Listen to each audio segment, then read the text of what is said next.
আমাদের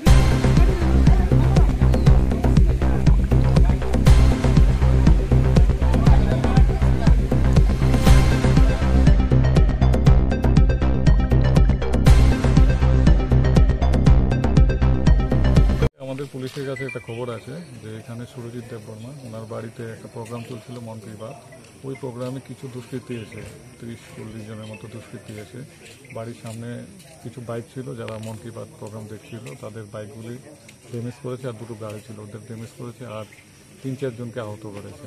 তো 3-4 জনকে হসপিটালে করা হয়েছে আর বাকি আমাদের কাছে এখন কমপ্লেন দিচ্ছে, ইনকোয়ারি করবো, এই ইনভেস্টিগেশন চলবে আর স্ট্রিক্ট অ্যাকশন করা হবে, কারণ এটাকে ছাড়া হবে না। কারণ কঠোর থেকে কঠোর যে মানে সেকশন আছে ওদের উপর লাগানো হবে আর পুরো মানে যেটা থাকে মানে অ্যাজ পার ল অ্যাকশন নেওয়া হবে। বর্তমানে পরিস্থিতি এখন স্বাভাবিক আছে, কন্ট্রোলে আছে, তো নজর আছে পরিস্থিতি সিচুয়েশনের উপর।